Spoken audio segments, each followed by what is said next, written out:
हमें सेहत पर मेल आया दीप्ति का। दिल्ली की रहने वाली हैं। उनका एक बेटा है जिसकी उम्र 10 साल है, हाइट 4.5 फीट है, पर उसका वजन 46 किलो है। अब शुरुआत में दीप्ति ने उसके वजन पर खास ध्यान नहीं दिया। सब यही कहते थे कि भाई खाते पीते घर का, ये पता तो चले। पर समय के साथ इसका असर उनके बच्चे की हेल्थ पर भी पड़ने लगा। वो ज़्यादा देर तक खड़ा नहीं हो पाता है, भागता है तो उसकी सांस बहुत ज़्यादा फूलती है। हाल फिलहाल में उसका ब्लड ग्लूकोज लेवल भी काफ़ी बिगड़ गया है।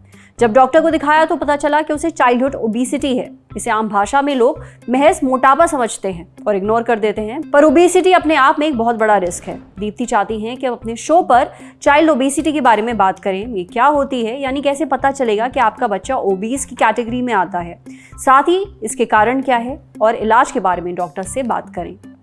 देखिए, आज के समय में चाइल्ड ओबेसिटी एक बहुत ही आम समस्या है। तो सबसे पहले जानते हैं कि ये होता क्या है।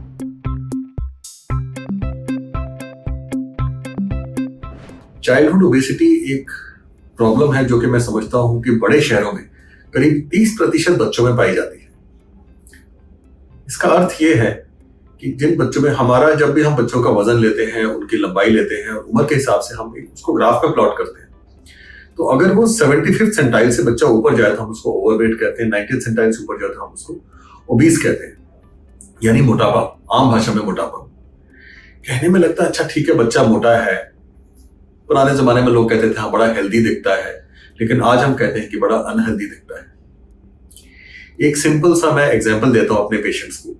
मैं उनसे कहता हूं किसी गाड़ी का नाम बताओ, तो वो एक कार का नाम बताते हैं, कोई भी हो, चाहे i10 हो, वैगनआर हो। कितने लोग बैठ सकते हैं? कहते हैं जी 5 लोग बैठ सकते हैं।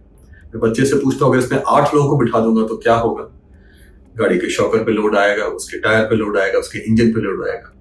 इसी तरह से यदि बच्चे पे मोटापा ज्यादा हो तो उसके शरीर पे, उसके हार्ट पे, उसके लिवर पे, उसके किडनीज पे ज्यादा जोर पड़ेगा। हार्ट को ज्यादा जोर से बीट करना पड़ेगा पूरे शरीर में रक्तचाप फैलाने के लिए। उसके घुटनों पे जोर पड़ेगा। तो ये उसके दुष्परिणाम भी बहुत है। सिर्फ यही नहीं कि देखने में बच्चा मोटा लग रहा है, उसके दुष्परिणाम जो है वो ज्यादा परेशान करते हैं। बाद में लिपिड प्रोफाइल भी बच्चे का डिरेंज हो जाता है, जिसकी वजह से फिर और प्रॉब्लम्स आती है। हमने छोटे छोटे बच्चों में देखा है उनका ब्लड ग्लूकोज लेवल हाई होते हुए, उनका HbA1c ज्यादा बढ़ते हुए। तो ये चीजें जो कि हम ओल्ड एज में जाके देखते हैं, ये बचपने में आनी शुरू हो जाती है।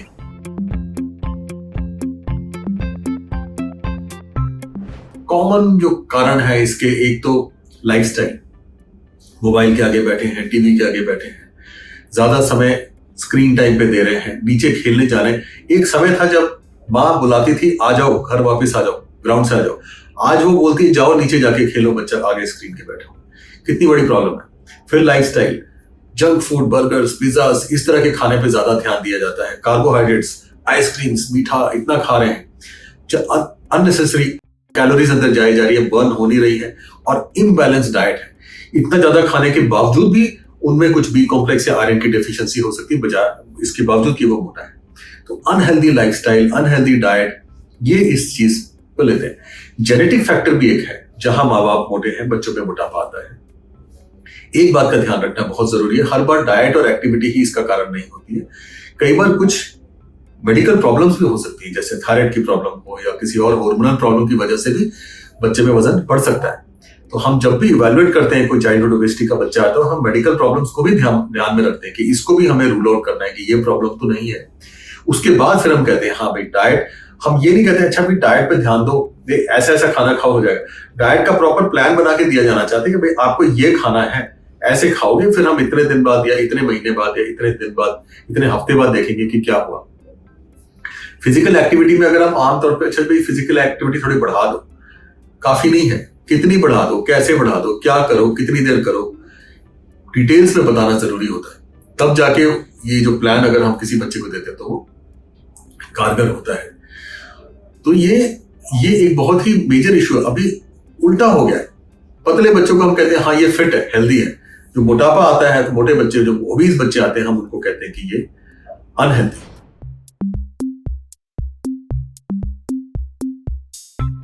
ओबीस बच्चे को आप भागने को बोलो, वो भाग नहीं सकता, हाफना शुरू कर देता है।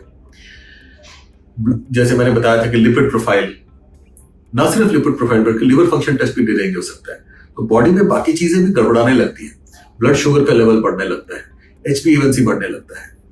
आगे जाके ये प्रॉब्लम्स जब वो बड़ा हो जाएगा उसमें फिर ओबेसिटी के चांसेस बढ़ जाते हैं। डायबिटीज और हार्ट डिजीजेस के प्रॉब्लम लेटर ऑन एजहुड में जो बड़ा हो जाएगा वो प्रॉब्लम्स तब ज्यादा आने के चांसेस है, जो बचपन में बच्चे ओबीज होते हैं। तो ये लॉन्ग टर्म इसके इफेक्ट्स होते हैं और इसको बहुत ही ध्यान से और बहुत ही सावधानी से हमें देखना चाहिए और बहुत सीरियसली लेना चाहिए। इसको हंसी में नहीं डाल देना चाहिए कि हाँ ये मोटा है, इसको बहुत सीरियसली, और पेरेंट्स को भी ये दिमाग में बात डालनी चाहिए कि ये आगे जाके आपके बच्चे को तंग करेगा।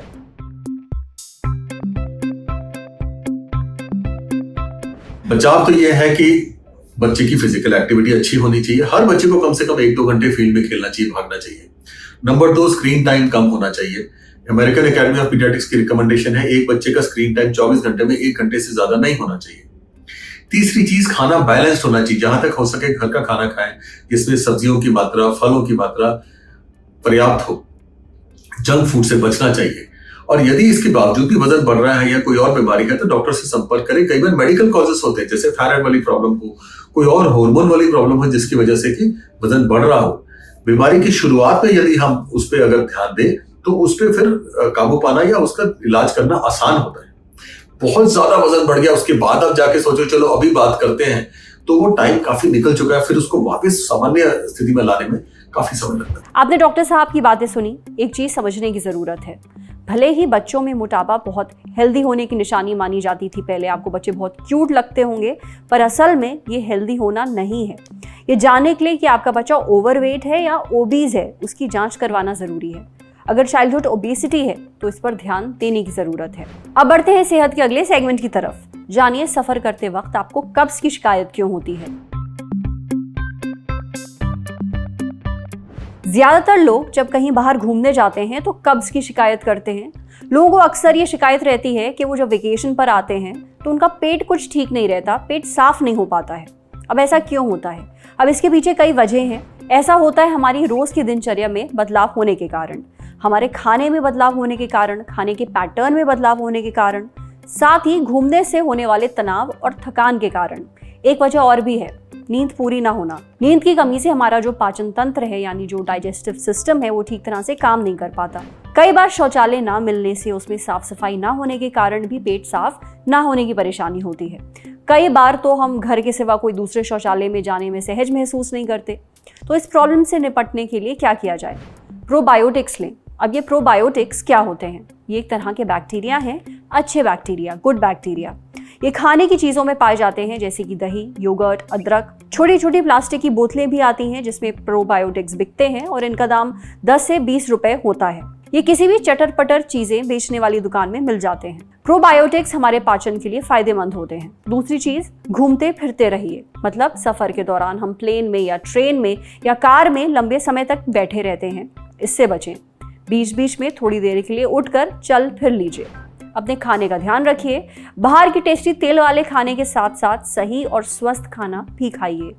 कम से कम समय समय पर कुछ फल खाते रहिए। ज़्यादा से ज़्यादा पानी पीजिए। समझे?